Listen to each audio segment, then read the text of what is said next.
अस्सलाम वालेकुम। अच्छा, काफ़ी लोगों को मतलब ये मसला होता है कि रनिंग का, फास्ट रनिंग किस तरीके से करें और रनिंग का तरीका क्या है, मतलब किस स्टेप के तहत हम लोग रनिंग करें। और रनिंग हमसे होता नहीं है, स्टेमिना वीक हो जाता है, या हमारे जो टांगे उसमें मतलब पाँव हो गया, नी हो गया, हिल हो गया, इसके अंदर पेन निकलना शुरू हो जाता है। तो देखो, सबसे बेहतरीन जो तरीका वो ये है कि आपने पहले स्टेप को समझ लेना है कि स्टेप रनिंग के क्या होते हैं, तो किस तरीके से हम लोग रनिंग करते हैं और किस तरीके से करना चाहिए। जो स्पोर्ट्समैन है वो किस तरीके से रनिंग करते हैं और जो अनाड़ी है वो किस तरीके से करते हैं। तो आज की वीडियो में आपको मैं रनिंग का तरीका भी सिखाऊंगा, रनिंग करने का, किस स्टेप में हम लोग उन्हें रनिंग करना है, और उसके साथ साथ रनिंग स्पीड भी दिखाऊंगा कि किस तरीके से आपने रनिंग के अंदर इंक्रीज लेके आना है, स्पीड लेके आना है। और उसके साथ साथ ये भी तरीका होगा कि जितने भी आप फास्ट रनिंग करोगे आपको कहीं भी इंशाल्लाह कोई मसला नहीं होगा, मतलब कि टांगों के अंदर कहीं भी पेन मतलब नहीं होगा आपको। तो किस तरीके से है, बिल्कुल ही बेहतरीन किस्म का ये 8 किस्म की एक्सरसाइज है, 8 स्टेप हैं। आपने मतलब कि इसको फॉलो करना है और वीडियो शुरू से एंड तक देखोगे तब जाके आपको मुकम्मल समझ में आएगा। तो 8 स्टेप का ये एक्सरसाइज है, आपने इसको फॉलो करना है। इनसे इंशाल्लाह मैं गारंटी से कहता हूँ कि काफ़ी इससे आपको फ़ायदा होगा। और इसको आपने डेली के बेस पे करना है, ये भी नहीं है कि आपने एक दिन लगा लिया दूसरे दिन नहीं। तो आप इसको डेली के बेस पे करोगे। और इसको असल में कहते हैं कि ABC एक्सरसाइज ये होते हैं। ये आपने रनिंग के अंदर जब आप इसको शामिल करोगे तो इससे काफ़ी स्टेप 1 ये शुरू कर रहे हैं हम लोग। स्टेप 1 और ये एड़ियों से शुरू होगा। जैसे अभी ये देख रहे होगे, मैंने पहले एड़ी रखा है, ये देखो एड़ी रखा है और उसके बाद पूरा पाँव रखा है। तो इससे ये होता है कि जो बैक साइड पे जितने मतलब काफ वाला एरिया हो गया, जितने भी इसके पट्टे हैं वो इससे खींचने शुरू हो जाते हैं और उसमें एक पावर आना शुरू हो जाता है। तो सबसे पहले आपने इस तरीके से करना है, एड़ी रखना है इस तरीके से। ये आपने तकरीबन कोई 5 से 6 मिनट तक लगातार करना है। और मैं शॉर्ट बताऊंगा क्योंकि वीडियो काफ़ी लंबी हो जाती है उससे पे। तो स्टेप 2 पे आते हैं। स्टेप 2 ये है कि आपने पंजा रखना है और पंजे पे आना है और सारा वेट इसके पंजे के ऊपर होगा। एड़ी ज़मीन पे नहीं होगी, सिर्फ पंजा रखा होगा आपने। देखो जिस तरीके से मैं बता रहा हूँ, अभी आप क्लोज करके आ रहा हूँ, ये देखो। अब इस पोजीशन में आपने आना है और इसी पोजीशन में आपने चलना है तकरीबन कोई 5 से 6 मिनट। इसी तरीके से इसको भी करना है। तो ये 2 स्टेप हो गए। और अब इसके बाद तीसरा स्टेप है। तीसरा स्टेप ये है कि आपने ये नी को उठाना है और चेस्ट के साथ टच करना है। तो ये करना है, ये भी तकरीबन 5-6 मिनट कर लेना है इसको। जितने भी स्टेप है आपने सबको 5-6 मिनट तक दोहराना है। तो इस तरीके से करना है। अभी जगह छोटी है इसलिए मैं बैक साइड पे भी जाते हुए कर रहा हूँ।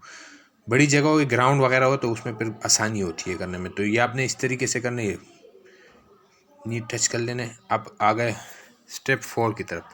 तो ये स्टेप 4 में ये होगा कि आपने रनिंग में जंप करना है। तो रनिंग में जब जंप करोगे तो आपके कॉफ, ताइस और पंजे में इसमें पावर आना शुरू हो जाएगा। इससे ये होता है कि आपके जो स्पीड है रनिंग का वो बढ़ेगा। तो अभी चेन सेट करेंगे ये। अब आपने इस पोजीशन में आना है। तो इससे ये होगा कि पंजे में भी पावर आते हैं और टाइस हिप्स इसमें पट्टे जितने इसमें एक किस्म की पावर आना शुरू हो जाता है और रिलैक्स होता है। तो एक आदत जैसी बन जाती है ना रनिंग की। और रनिंग का जो तरीका होता है वो भी आसानी होता है। पर ये अब चेन सेट करेंगे इसको। तो आपने करना क्या है, इस पोजीशन में आना है। रनिंग करते हुए पहले नी को उठाएंगे फ्रंट पे, फिर बैक साइड पे लेके जाएंगे, फिर फ्रंट पे उठाए, अभी साइड पे ले गया। तो इस तरीके से अब दोबारा करता हूँ मैं। अब जगह छोटी है इसलिए बार बार करना पड़ता है। तो ये आ गया फ्रंट पे, ये ले गए साइड पे, फिर फ्रंट पे, फिर साइड पे। तो इस तरीके से आपने दोहराना है इसको भी 6-7 मिनट तक इसको भी करना है। तो इससे ये होता है कि जो साइड के पट्टे हैं ये भी फ़ायदा होता है। अच्छा, ये जो पहले हमने इसको किया तो ये लोअर पे था, ये फ्रंट पे लेके जाएंगे। किक जो था ना पहले नीचे था, अब इसको ऊपर उठाएंगे फुल। तो फुल उठाने के साथ ये होगा कि जितना भी मतलब है कि हम स्पीड से रनिंग करते हैं तो वो हमारे पाँव के अंदर पावर आते हैं। और पावर आने के साथ साथ ये जो पट्टे जितने होते हैं फ्रंट पे या बैक पे, ये इससे ये मजबूत होते हैं। तो चेन साइड अब ये है कि ये लास्ट एक्सरसाइज है और लास्ट ये है कि आपने इस तरीके से आके रनिंग करना है।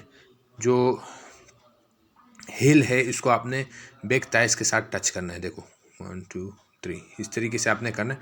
और चेस्ट आपका फ्रंट पे होगा, आपने देखना है भी फ्रंट पे सीधा देखना है। आगे बॉडी को आपने झुकाना नहीं है, फ्रंट पे देखो इस तरीके से। इस तरीके से आपने चलना है। और अगर आपके पास बड़ी जगह है जैसे कि कोई ग्राउंड वगैरह है तो फिर तो और सोने पे सुहागा हो जाएगा और फ़ायदा उससे होगा आपको। तो इस तरीके से आपने करना है।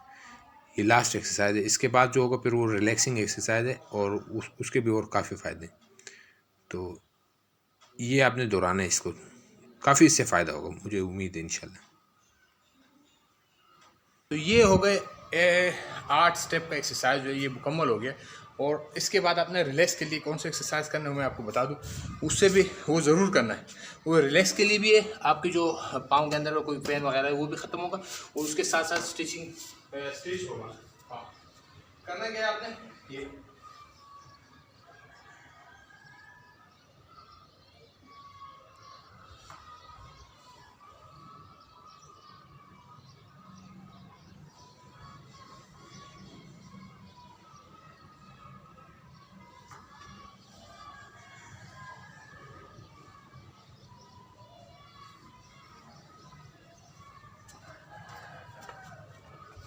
तो उम्मीद करता हूँ वीडियो अच्छी लगी हो तो लाइक शेयर सब्सक्राइब ज़रूर कीजिएगा।